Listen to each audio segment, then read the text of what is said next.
জড়িত আছে, একটা আত্মার সাথে একটা সম্পর্ক আছে, একটা কোথায় যেন একটা কিসের টানে নর্থ বেঙ্গল পেপার মিল শুনলে আমরা হারিয়ে যাই। আমরা বিসিআইসি পরিবারে যারা ছিলাম, এখানে নর্থ বেঙ্গল পেপার মিল মানেই তো বিসিআইসি পরিবার।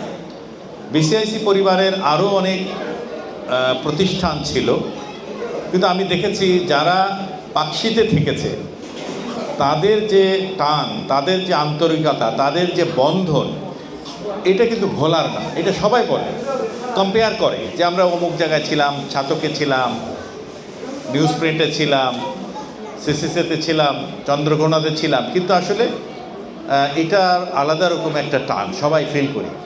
তো এটাকে ধরে রাখার জন্যই আমাদের এই ছোট্ট আয়োজন ছিল যে আমাদের একটা অ্যালামনাই থাকা দরকার। সেটা আমরা শুরু করেছিলাম এবং আমাদের কিছু অনুজ অগ্রজ সবাই আমাদেরকে যেভাবে সহযোগিতা করেছে সেটা আজকে এখানে এসেছে। আমরা তেমন কিছুই করতে পারিনি, আমরা শুরুই করেছি। আমরা বলতে চাই এখনও শুরুটাই আছি।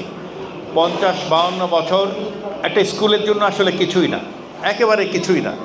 কারণ 150 বছর অনেক স্কুলে আমরা দেখি 150 বছর পূর্তি হচ্ছে, 200 বছরের হচ্ছে। তো সেই তুলনায় আমাদের খুব একটা বড় স্কুল না, ছোট স্কুল। খুবই কম সংখ্যক ছাত্রছাত্রী আমরা পড়তাম সেই সময়। একটা ক্লাসে 20 জন, 25 জন বা সর্বোচ্চ 30 জন এরকম। তো স্কুলটা অভিভাবকহীন হয়ে পড়েছে। আমরা শুনেছি, ডন বলেছে বা আমরা শুনেছি যে নর্থ বেঙ্গল পেপার মিল বন্ধ হয়ে গেছে। আমাদের যে লোকালিটি ছিল সেইটা নাই, সেই বিল্ডিংগুলো নাই, সেই গাছপালা কিছুই নাই, স্কুলটা আছে। তো স্কুলের সাথে আমাদের নাম আছে, আমাদের সার্টিফিকেটে সেই নাম আছে। আমরা স্কুলটা রাখতে চাই, আমাদের হৃদয়ে রাখতে চাই অন্তত অ্যাটলিস্ট। সেই কারণে আমাদের যেখানে আছি এই 50 বছরের মধ্যে আমাদের যে দায়িত্ববোধ থেকে আমরা স্কুলে একটু ফিরে যাই মাঝে মাঝে। তো কিছু কাজ আমরা হাতে নিয়েছি, কিছু কাজ করছি, কিছু করতে চাই। তার মধ্যে সবচেয়ে বেশি আমরা যেটা ভ্যালু করি, আমরা মনে করি অ্যালামনাই, যে আমাদের ওইখানে যারা পড়ালেখা করছে তাদের দিকে একটু তাকানো, তাদেরকে একটু নার্সিং করা সামহাও। সে স্কুলে থাকতে আমরা ছোট ছোট বৃত্তি দিচ্ছি, খুবই কম। আবার কিছু যারা স্কুল ইউনিভার্সিটিতে পড়ছে বা রুয়েটের একটা ছেলেকে আমরা সাপোর্ট করি, এরকম যারা আছে তাদেরকে আমরা সাপোর্ট করব। তো আমি আজকে এই যারা আমাদের সামনে আছেন সবাই যদি অল্প অল্প উদ্যোগ দেন, যদি বলেন ঠিক আছে ঢাকা ইউনিভার্সিটিতে একটা ছেলে ভর্তি হয়েছে, তার বাড়ি ওই স্কুলে সে পড়েছে, তার সেই সক্ষমতা নাই, তাকে আমি মাসে 1000 টাকা করে দিতে চাই, আমাদের জানান, আমরা তাকে পৌঁছে দেব। 1000 টাকা আপনার এই বাজেট থেকে দেয়া কিন্তু কঠিন না, কিন্তু ওই ছেলেটা বা ওই মেয়ের জন্য 1000 টাকা কিন্তু অনেক বড় একটা ব্যাপার। এটা কেউ জানবে না, কিন্তু সে পেয়ে যাবে সামহাও। এই ধরনের আসলে আমরা কিছু কাজ করতে চাই। এটা আমি একটু সবাইকে অনুরোধ রাখলাম। আসলে এটা বলে হয় না, আপনাকে বলতে হবে। আমরা এখানে যারা কথা বললাম বা আমরা যে যাকে চিনি, যদি আমাদেরকে বলেন আমরা এটা নেব। আমি মনে করি এটা সবচেয়ে বড় কারণ ইনফ্রাস্ট্রাকচার কিছু না, আসলে স্কুলে বিল্ডিং হচ্ছে, হবে, কেউ না কেউ করবে, এটা দিয়ে কিছু হচ্ছে না। আসলে দরকার হচ্ছে পড়ালেখাটা হচ্ছে কিনা ওখানে, এই দেখার দায়িত্বটা আমরা করব। যাই হোক, এগুলো ভারী কথা এখানে দরকার নাই। আজকে সবাই আমরা একত্রিত হতে পেরেছি।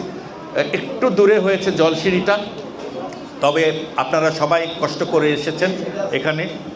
আমার সহজ যারা অনুজ এবং অগ্রজ ভাই বোনেরা আমাদের পরিবার নিয়ে আসছেন অনেকে, তাদেরকে ধন্যবাদ দিই। অনেক দিন পরে অনেকের সাথে দেখা হলো, তবে এটা অব্যাহত রাখতে চাই আমরা। প্রতি বছর অন্তত এরকম একটি আয়োজন হোক। আমরা যখন ডাকবো, আপনাদের প্রত্যেকের জীবনে অনেক ব্যস্ততা আছে, এটা জানি, ঢাকা শহরে ব্যস্ততা থাকবে, এটাই স্বাভাবিক। তখন আমরা যেন একটু কষ্ট করে হলে আসলে কিন্তু ভালো লাগবে, সেই ভালো লাগাটা বজায় থাকুক। আমাদের আজকের আয়োজনের আমি প্রধান অতিথি বলতে চাই না, তবে আমি বলি যে আমাদের অত্যন্ত প্রিয়জন, আমাদের শ্রদ্ধেয় শেখ মঈনুদ্দিন স্যার, যিনি আমাদের আমি একটু বলি যে ওনার সাথে যেদিন পরিচয় হলো, শিমুল ভাই আমাকে বললেন যে আপনি জানতেন যে আপনার স্কুল থেকে এই পর্যন্ত একজন সচিব হয়েছে, তো আপনার স্কুল থেকে একজন মন্ত্রী হয়েছে, আপনি কি জানেন? আমি তো খুব অবাক হয়ে গেছি যে মন্ত্রী, আমার স্কুল থেকে মন্ত্রী কে হলো। তখন উনি আমার সাথে, স্যারের সাথে আমার পরিচয় করে দিলেন। আমি সত্যিই তখন আমার গর্বে বুকটা ভরে উঠল। তো আমাদের স্কুলের অনেক ছাত্রছাত্রী কিন্তু বিভিন্ন পর্যায়ে অনেক ভালো জায়গায় আছে, আলহামদুলিল্লাহ, খুবই ভালো জায়গায় আছে। তো আমি সেই দায়বদ্ধতা থেকে অনেক কিছু করছেনও, সেজন্য তাদেরকে আমি ধন্যবাদ জানাই, কৃতজ্ঞতা জানাই তাদের প্রতি। এবং আমরা চাই যে এটা অব্যাহত থাকুক এবং আমাদের সম্মিলিত প্রয়াসে আমাদের north Bengal paper mills high স্কুলটা আরও বেশি পরিচিতি পাক।